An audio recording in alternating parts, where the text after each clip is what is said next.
All right, so in that little intro right there, that is actually my brother and his and my buddy's rig, where it's got 6 Zotac 1080 non-TIs. So today we're going to be talking about the viability of buying and mining on 1080s in March of 2021. Today is actually March 24th, 2021, and 1080s are not a spring chicken anymore. These cards have serious amounts of time on them. They've uh they've been out for a minute, just to say the least. So let's pull up the actual technical specs, and then we'll show you guys what they actually make, what you can buy them for, and so on. Because a lot of people look at some of the older cards as being an easier entry into mining or gaming, and sometimes that's true, sometimes it's not. So let's dive right into it.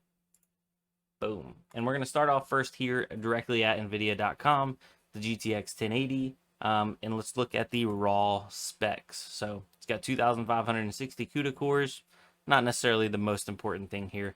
What we're interested in, though, is it has 8 gigabytes of VRAM. So that means it still can mine Ethereum, which is above 4 gigs at the moment on the DAG size.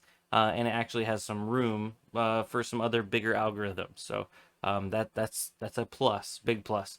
Now it does have GDDR5X, which is not a very common memory. It was only, I believe, put on a couple different cards, including the 1080, 1080 Ti, and the Titan, one of the Titans. I don't know if it's the Titan XP, little p, or big P, but one of the Titans had the GDDR5X.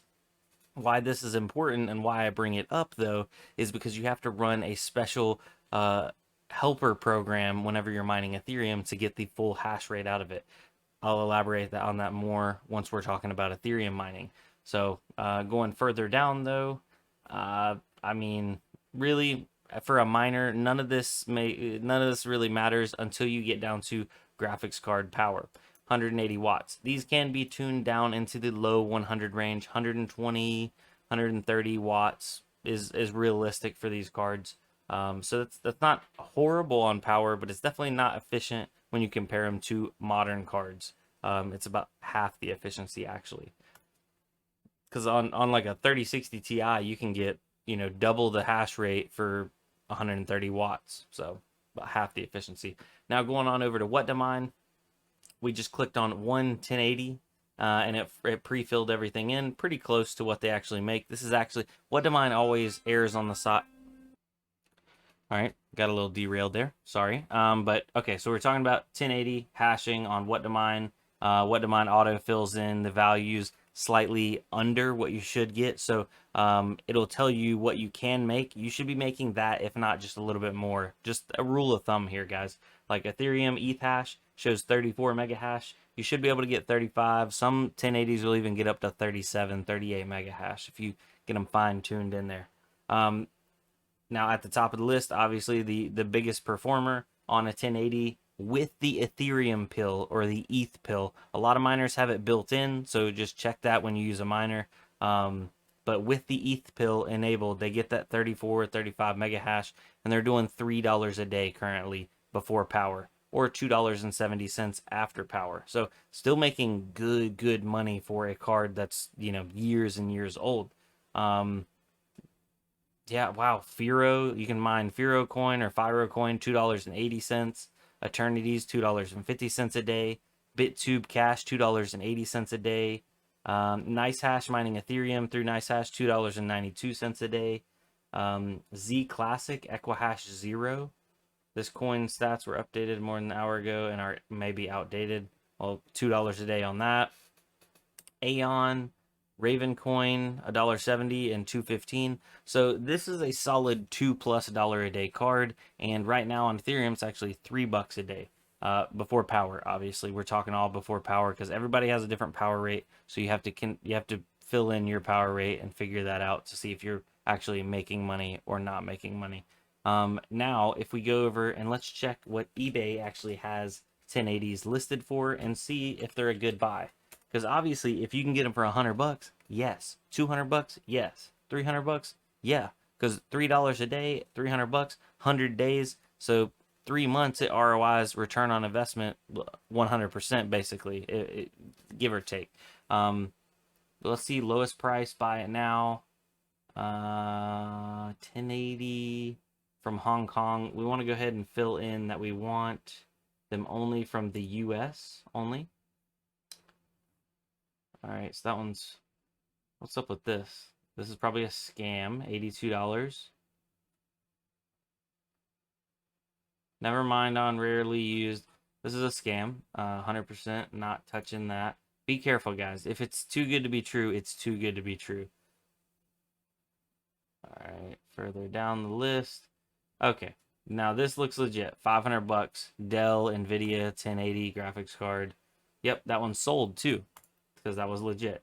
Now here's one, Zotac, $4.99. It's from a seller with 1 rating. I would not touch that. Let's see. Free local pickup, $5.50. I'm not drafting local. All right, $5.99, new listing. Got a lot of ratings, 100% positive feedback. This looks legit. These pictures don't look fake. And that looks like a more realistic price for the market. This is an Alienware 1080 card. I have this card for a few years now, and I've never experienced any issues or crashes in my system. I cleaned out the dust and reapplied thermal paste about a month ago. Feel free to send me your best offer. So it is $5.99 or best offer. For $5.99, that's a hard sell. If you get this card for $500, and if we break out the old calculator, if the market stays the same, which the market never stays the same, it goes up and it goes down. So just take that into account. You could be paying the card off faster or slower, but let's just, for calculator's sake here, let's say you get the card, you offer them $500, you get it for $500, and then you're making $3 a day. It's going to take 166 days divided by 30 days. That's 5.5 months.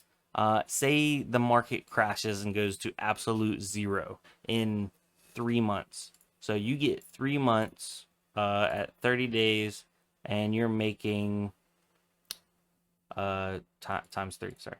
So 90. You get 90 days at $3 a day. You get $270, and off of your 500, right? So you made $270. You still owe technically, or that card cost you out of pocket $230. A lot of people don't take this into account whenever they're talking about hardware. Will you be able to sell off that card in 3 months for $230? Realistically, probably. In the bear market, 1080s were still about, you could find good deals for like high 100s, low 200s. So it's more or less, whenever you're buying cards, you need to feel out and how comfortable are you with putting your money out there, because you will be able to recoup some of your money back, but the older you go on hardware, but the less potential you have to recoup your money. So if you're looking at 10 series cards, they've lost a lot of value over the years just because, I mean, they're old. There's no doubt about it. Now, if you're happy buying this card and living with this card and it not necessarily ever paying you back, but you can actually game on this card, then I'd say go for it. But you have to weigh those things in your head. I'd say right now, if you can get a 1080 for $350 and under, it's a solid buy, because it's a pretty, I'd say you're gonna get really close to returning on investment before we go into any kind of crazy times. Don't quote me on that, because it could all go to squat tomorrow and we'd be making nothing. But I mean, hopefully, hopefully we have a good solid couple months of profitability before EIP 1559 kicks in and a whole host of other things change. So just take that into account also. So 1080s still a good buy if you can get them for the right price and potentially the right card. I would try to avoid blower cards. So like this card is would be lower down on my preferred list. Try to get some of the dual fan, like the MSI Gaming, these cards right here. These run a lot cooler than the blower cards. I'd stay away from water block cards just because you don't want to deal with putting them in a custom loop. Those cards aren't valuable enough. Triple fan Gigabyte, gosh, $620. I'd say the top that I would recommend anybody buying a 1080 for is 400 bucks. So, for what it is, ladies and gentlemen, 1080s still great for mining, still making quite a bit of money. You just have to be able to get them for the right price. I think that's kind of like that's what we go back to on almost every card. If you're paying upwards of $600 for a 1080, I think maybe you should be looking at newer cards and for example, 2070 is a good alternative for a 1080. It burns about the same, if not a little bit less power, but you get more mega hash out of that. And I'd feel a lot better spending $600 to $700 on a 2070 than I would $600 to $700 on a 1080. You're going to get more in resale later on, even though technically a 1080 is a higher series of card. It's an 80 series, and the 2070 is a tier under it. It's going to be more desirable just due to the fact that it's newer. So I feel like a lot of this information I'm saying that the really experienced guys out there already know, but this is definitely like a PSA or trying to help out some of the newer guys, because a lot of guys are like, oh, I'm gonna go buy older cards, the top tier older cards, and that's what I'm gonna buy. And it just doesn't always work out the best. You know what I'm saying? You know what I'm saying? Another sneaky card that a lot of people forget about is the 1660 Supers and 1660 Ti's. Let's actually see what they're going for right now.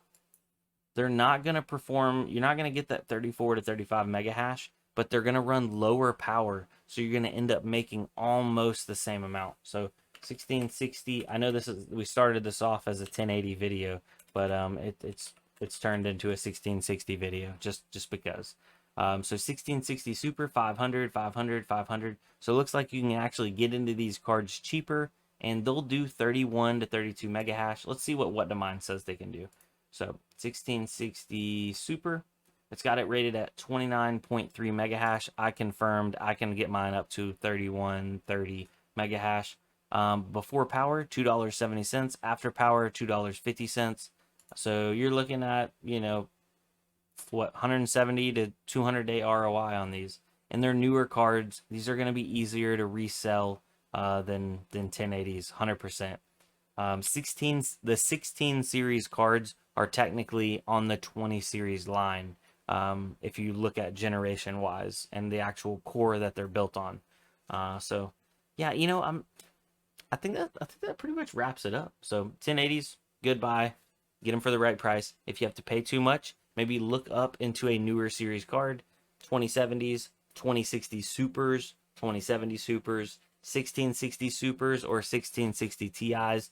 I would stay away from regular 1660s because they don't do so great on Ethereum just due to the memory issues. But yeah, so wham bam, thank you ma'am. Wrap it up, slap it up, and take it on home. That's what we're talking about. I forgot the glasses tonight, guys.